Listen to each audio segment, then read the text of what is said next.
What up, nerds? Welcome back to the Nerdy Narrative. My name is Leslie Smith, and today I am bringing you my May book haul.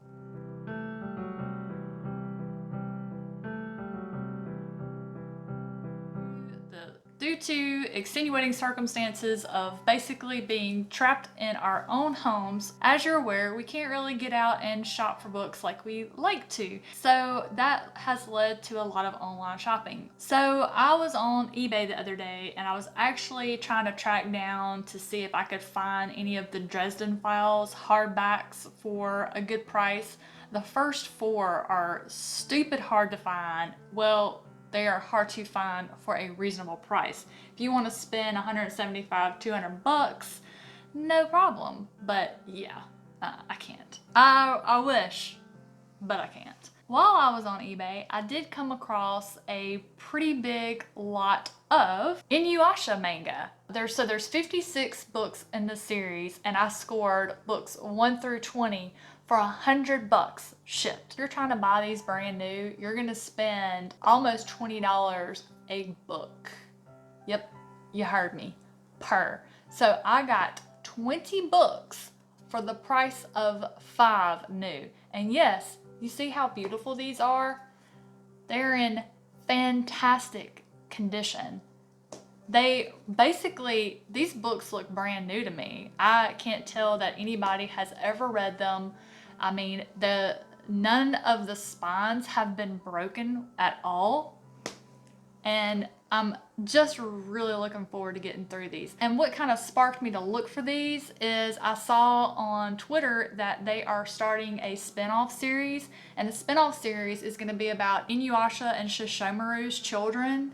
I'm not exactly sure what the premise is going to be just yet, but I know that I will love it. But I've watched this series several times. I have it on Blu-ray, I have it on DVD, but I've never actually read the manga. So I am definitely looking forward to reading the manga and the new series coming out. So yeah, I super lucked out on the quality from eBay because these are immaculate. Since it has become increasingly clear that collecting the hardback edition of the Dresden Files is going to be a crapshoot, I am settling for collecting the mass market paperback. I have them all on my Kindle, but I just really wanted the physical copies. So I'm working on those. I'm coinciding my reread with the Dresden Files read-along that I joined on Twitter. So I'm buying one paperback per month. June, we will be reading book 4, Summer Night. You may have seen the Revolver review that I did recently. I will throw it up here in the cards for you. I really enjoyed that story. Well, recently, Brad Proctor reviewed another story by Michael Patrick Hicks called The Resurrectionist. After seeing Brad's review, I had to have this book, and I had to have the physical copy because the cover is just amazing.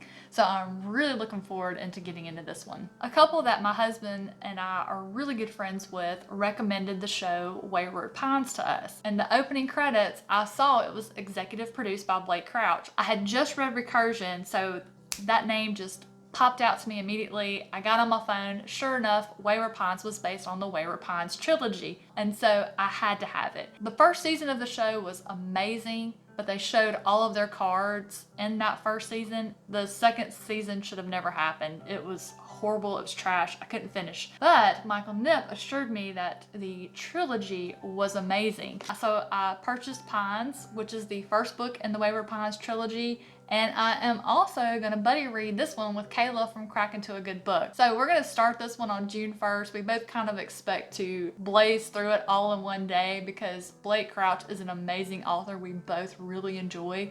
So I am looking forward to that conversation with her. The Outsider by Stephen King. As soon as I read If It Bleeds in his short story collection, I knew that I needed to read everything that was involving Holly Gibney. I know that she first shows up in the Ralph Anderson trilogy. I know. I'm going backwards, but it's okay.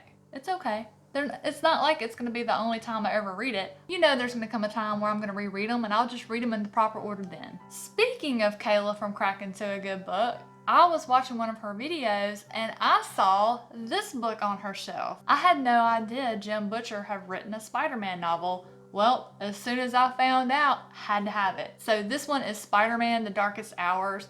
I've heard a lot of people kind of turn their noses up at it. They're like, Jim didn't enjoy this book. He'll never do it again because he didn't like that he didn't have full creative control. And so a lot of people kind of snub their noses at reading this book. Well, here's what I say to you. Remember, Jim Butcher has issues with authority. I mean, he got kicked out of school, if you will all remember, and he has said time and time again, he rebels against authority. So I don't even know why he agreed to do it in the beginning.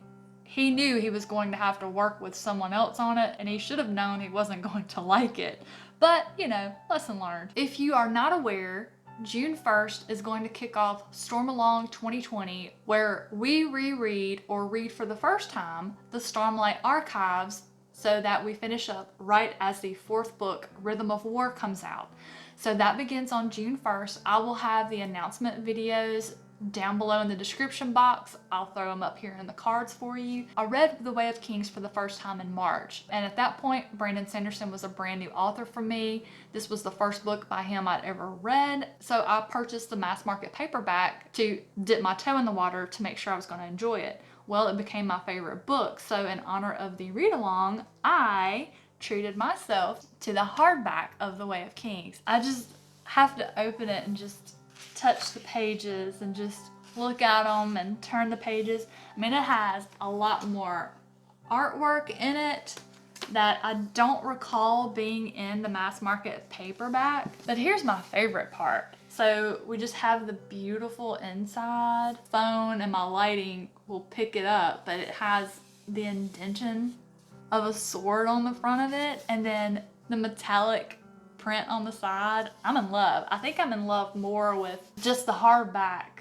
without the dust jacket than with it on. But it being my favorite book and being treasured, the dust jacket will go on while the book is not being read. So the last book that I have for you, I actually received yesterday. It is Wildcat, and it is book 1 of the Caledon cycle by J.P. Harker. I am so stoked to read this. He emailed me to see if I would be interested in receiving a copy to read. Whenever I have an author contact me, the first thing I do is I check Goodreads to make sure they're legit, that like they exist.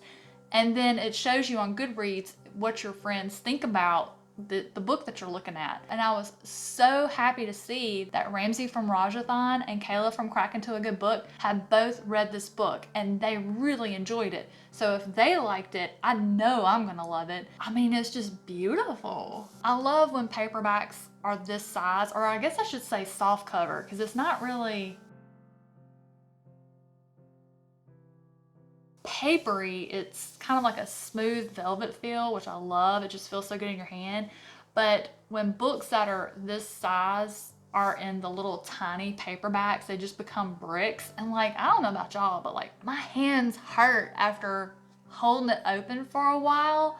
When you're like at the beginning or at the end, like my little hands just will cramp.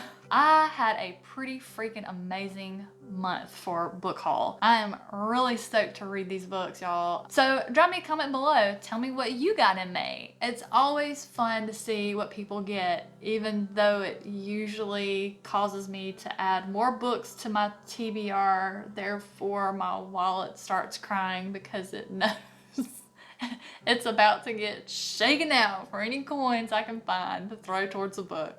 Have a fantastic rest of your day, guys. I'll see you soon.